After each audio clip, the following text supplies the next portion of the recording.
สูตรหน้าขาวใสปิ๊งแบบสูตรเร่งรัดสรรพคุณดีๆจากมะนาวลูกเดียวครบกำจัดปัญหาได้ทั้งหมดรวบรวมสูตรการใช้มะนาวนายโอลิแชร์ออนพรีเซนต์สวัสดีครับก่อนที่จะเข้าไปรับชมข้อมูลอย่าลืมกดแชร์กดไลค์กด Subscribe และกดกระดิ่งแจ้งเตือนเพื่อที่จะไม่ได้พลาดวิดีโอคลิปใหม่ๆของเราต่อไปนะครับเอาละไปรับชมข้อมูลกันเลยครับ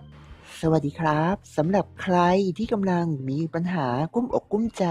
อยู่กับผิวหน้าไม่ว่าจะเป็นสิวกระฝ้าจุดด่างดำหรือคุณขนกว้างปัญหาแผลเป็นหรือริ้วรอยต่อวัยวันนี้จะจบหมดทั้งหมดเลยครับไม่ใช่ได้ครีมนะครับและก็ไม่ช่วยได้การสัญญกรรมแต่ด้วยสรรพคุณของมะนาวลูกเล็กๆที่วันนี้เราจะมาเปิดเผยวิธีใช้กันครับเอาแบบครบทุกสูตรเลยด้วยมะนาวเพียง1 ลูกครับ สูตรและวิธีการกำจัดสิวครับเพียงคุณนำมะนาว1ช้อนโต๊ะมาผสมกับน้ำไข่ขาว1ช้อนโต๊ะเช่นเดียวกันครับมาตีให้เข้ากันผสมแล้วก็นำมาทาบริเวณที่เป็นสิวต่างๆทิ้งเอาไว้ประมาณ30นาทีแล้วล้างออกด้วยน้ำสบู่แล้วก็เช็ดให้แห้งครับทำแบบนี้ต่อเนื่องกันประมาณ3วันเช้าเย็นเช้าเย็น คุณก็จะเห็นความเปลี่ยนไปและแตกต่างไปได้เห็นได้ชัดเลยครับสิวของคุณจะเริ่มยุบลงปัญหาอาการเรื่องสิวอักเสบจะหมดไปทันทีเลยลองดูนะครับวิธีนี้ได้ผลจริงสูตรหน้าใสด้วยมะนาวครับวิธีนี้เป็นวิธีการทำแบบง่ายๆนะครับเพียงแค่นำน้ำมะนาวครึ่งลูกมาผสมกับดินสอพอง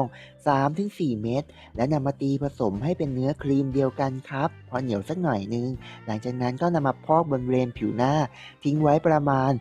10-15 นาทีก่อนนอนนะครับ พอแห้งแล้วค่อยนำไปล้างออกให้สะอาดด้วยน้ำอุ่นนะครับ และคุณก็สามารถทำแบบนี้ต่อเนื่องกันสัปดาห์หนึ่งประมาณ 3-4 ครั้ง แล้วคุณจะหมดปัญหาเรื่องปัญหาเกี่ยวกับผิวหน้าหมองคล้ำและก็ปัญหาเรื่องจุดด่างดำไปได้เลยครับ สูตรน้ำมะนาวหน้าเด็กผิวอ่อนวัยหน้าสดใสเปล่งปลั่งเด้งตึงตังตึงตึง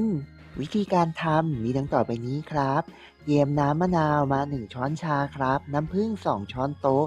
นำมาผสมกันให้เข้ากันนะครับมาทาบริเวณต่างๆบนผิวหน้าทิ้งเอาไว้ประมาณ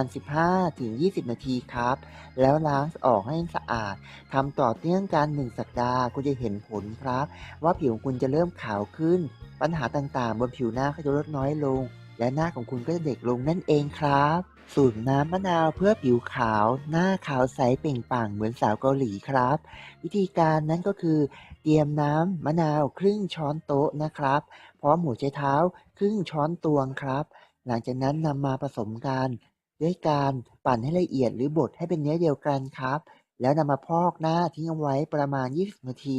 ล้างน้ำออกด้วยน้ำสะอาด แล้วก็ล้างอีกครั้งด้วยน้ำอุ่นครับผิวหน้าของคุณก็จะเริ่มเรียบเนียนและก็สว่างสดใสมากยิ่งขึ้นครับเมื่อคุณทำเป็นประจำครบ1 สัปดาห์